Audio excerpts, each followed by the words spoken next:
នេះគឺជាទូរស័ព្ទធន់បំផុតក្នុងកម្រិតតម្លៃ$100ជាងអាចទ្រាំទៅនឹងការធ្លាក់បានកម្ពស់2ម៉ែត្រធន់ទៅនឹងជំរាបទឹកធូលីនិងមានថ្មធំហើយមានមុខងារ AI ដ៏សម្បូរបែបមកជាមួយមិនចាញ់ទូរស័ព្ទតម្លៃថ្លៃជាងវាប៉ុន្មាននោះទេក្រៅពីភាពធន់ Honor X7D ក៏មានចំណុចមួយចំនួនផ្សេងទៀតផងដែរដែលបងប្អូនទាំងអស់គ្នាគួរតែដឹងព្រោះថាវាអាចនឹងស័ក្តិសមជាមួយនឹងតម្រូវការប្រើប្រាស់ប្រចាំថ្ងៃរបស់បងប្អូនទាំងអស់គ្នា Honor X7D នេះត្រូវបានគេដំឡើងភាពធន់ទៅដល់200%បើធៀបជាមួយនឹងចំនួនមុនហើយជាលទ្ធផលទូរស័ព្ទនេះទទួលបានវិញ្ញាបនបត្រទទួលស្គាល់កម្រិតផ្កាយ5ពី SGS Premium Drop Resistant បូករួមជាមួយនឹងសមត្ថភាពជម្រាបទឹកនិងធូលី IP65 ផងដែរដូច្នេះមកលេងសមុទ្រមិនចាំបាច់ភ័យរឿងចូលដីខ្សាច់ឬក៏ត្រូវទឹករលកត្រូវទឹកភ្លៀងអីនោះទេហើយករណីដែលដៃយើងសើមក៏យើងនៅតែអាចប៉ះបញ្ជាវាបានដដែល Honor X7D នេះមានទំហំថ្មធំរហូតដល់6500 mAh បើទោះបីជាតួខ្លួនវាមានកម្រាស់ស្ដើងត្រឹមតែ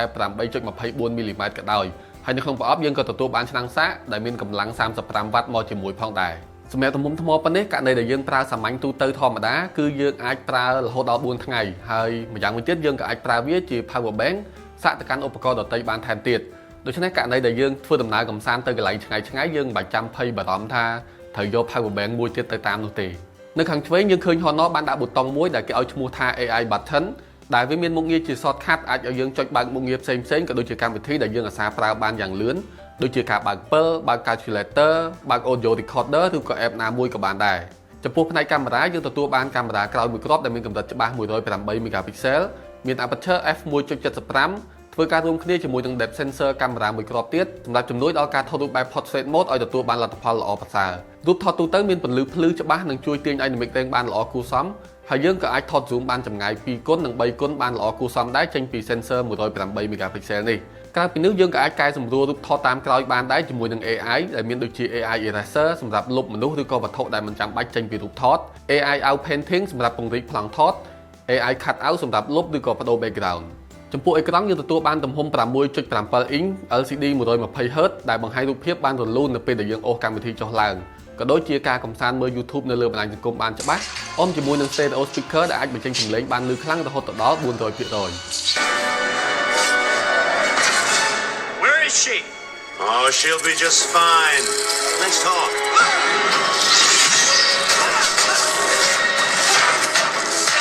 អន្តជី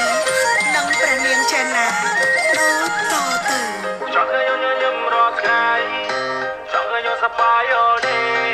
ចំពោះ chipset យើងទទួលបាន Snapdragon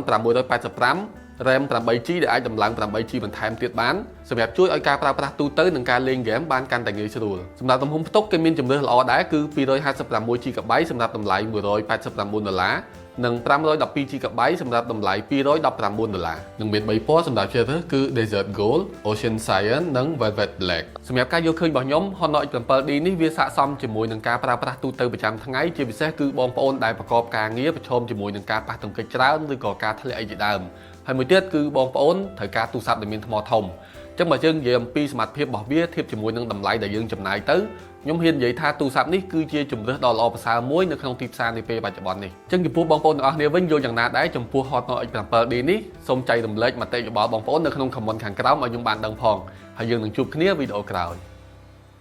បាយបាយ